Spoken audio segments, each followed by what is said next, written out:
हत्यारा कौन? इलाहाबाद के समाचार पत्रों में प्रकाशित निम्नलिखित समाचार से 14 अगस्त को शहर भर में सनसनी फैल गई। नगर के प्रतिष्ठित रईस की हत्या। इलाहाबाद के प्रतिष्ठित नागरिक और रईस श्री द्वारिका प्रसाद टंडन की अत्यंत रहस्यपूर्ण ढंग से हत्या कर दी गई है। रामबाग स्थित श्री टंडन की कोठी पर आज प्रातः खून से लथपथ उनका शव चारपाई पर पड़ा पाया गया। अनुमान है कि श्री टंडन की हत्या रात में किसी समय जब वो गहरी नींद में सो रहे थे, की गई। अपराधी श्री टंडन के कमरे की तिजोरी से आभूषण आदि चुरा ले गए हैं। हत्या की सूचना मिलते ही पुलिस घटनास्थल पर पहुंच गई, किंतु अपराधियों का अब तक कोई सुराग नहीं मिल पाया है। श्री टंडन इलाहाबाद के अत्यंत प्रसिद्ध व्यक्तियों में से थे। अचानक उनकी हत्या के समाचार से लोग आश्चर्यचकित रह गए।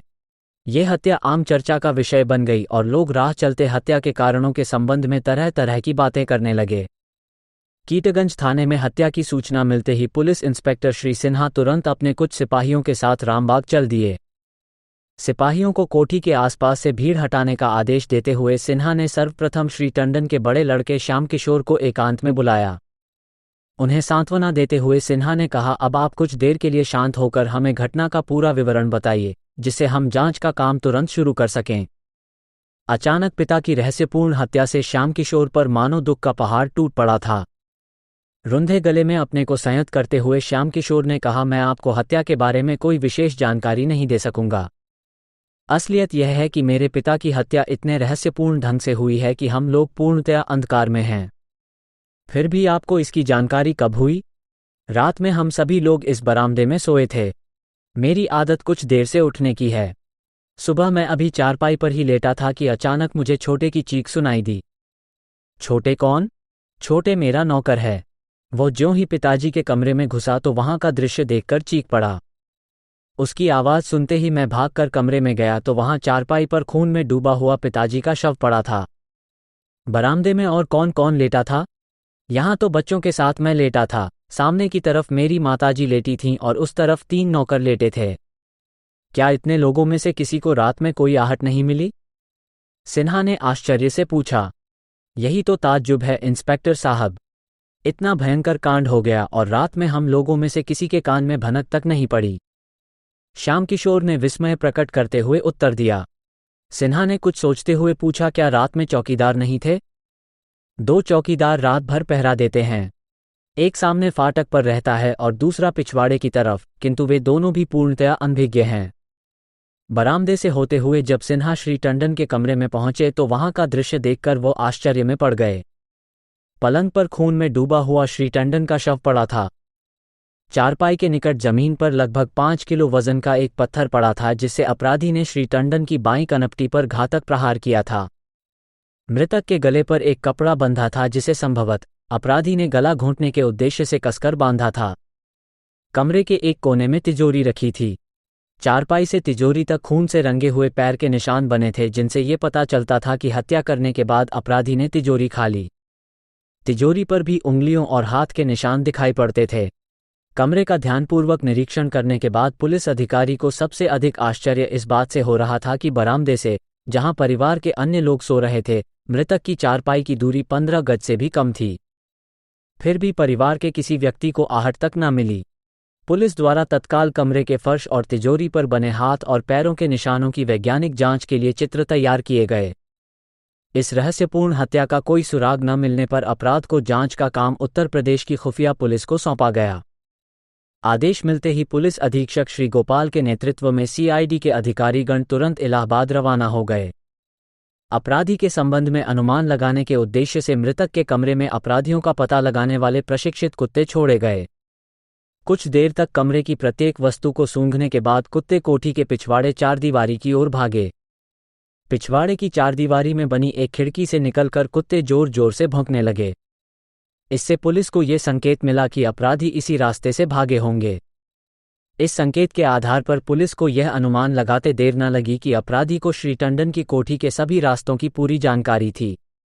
घटनास्थल की प्रारंभिक जांच के बाद पुलिस अधीक्षक ने श्री टंडन के बड़े लड़के श्याम किशोर से पूछा, अपराधी को तिजोरी की चाबी कहां से प्राप्त हुई? तिजोरी की चाबी पिताजी सदैव अपने जनेऊ में बांधे रखते थे। संभवतः पत्थर के प्रहार से अचेत हो जाने पर अपराधी ने जनेऊ से चाबी खोल ली। इससे यह मालूम होता है कि अपराधी को ये जानकारी भी थी कि तिजोरी की चाबी श्री टंडन के जनेऊ में बंधी रहती है।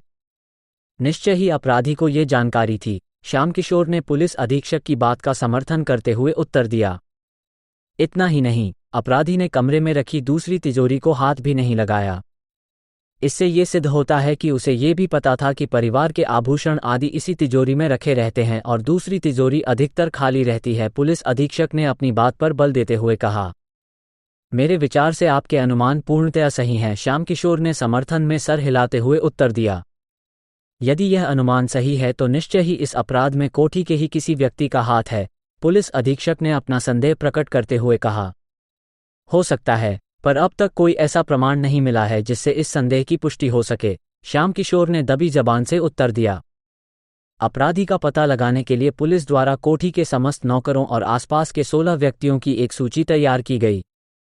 इन लोगों से कई दिनों तक पूछताछ करने के बाद भी पुलिस को कोई ऐसा सुराग न मिल सका जिससे अपराधी के संबंध में कोई निश्चित अनुमान लगाया जा सकता।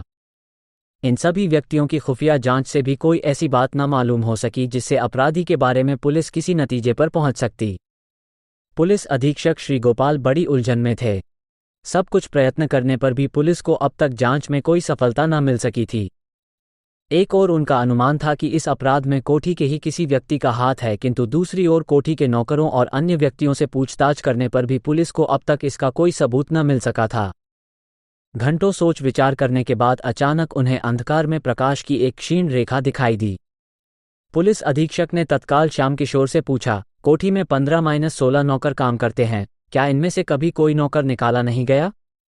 हाँ, काम संतोषजनक न होने पर कई नौकर निकाले जा चुके हैं, श्याम किशोर ने उत्तर दिया। क्या आप पिछले 2-1 वर्षों में निकाले गए नौकरों की एक सूची हमें दे सकेंगे?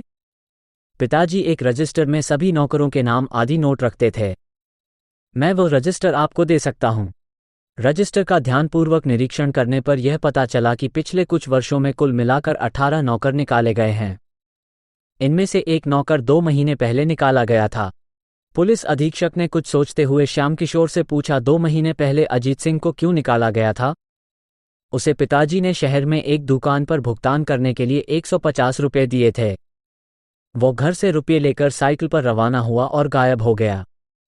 न तो उसने दुकान पर भुगतान किया और न वापस लौटा। तब से उसका कोई पता नहीं है, श्याम किशोर ने उत्तर दिया।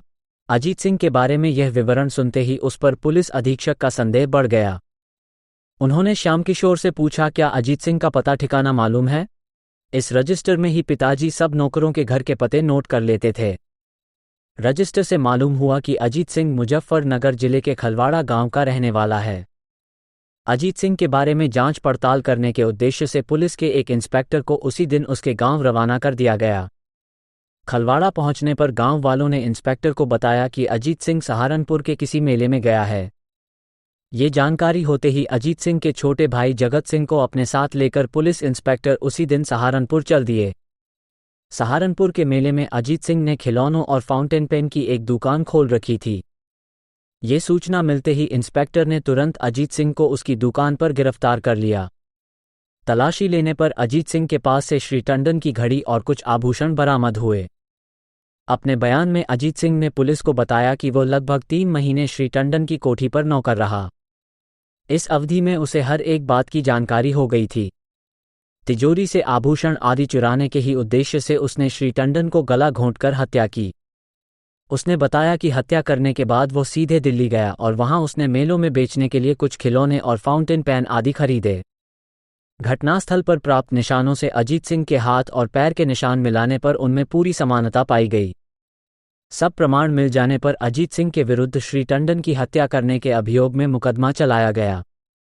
पुलिस द्वारा प्रस्तुत वैज्ञानिक प्रमाणों के आधार पर न्यायालय द्वारा अजीत सिंह को फांसी की सजा प्रदान की गई और हाईकोर्ट द्वारा अपील खारिज कर दी गई। कहानी समाप्त हुई। कहानी आपको कैसी लगी? लाइक या अनलाइक करें, कमेंट करें, सब्सक्राइब करें, मित्रों को शेयर करें। धन्यवाद।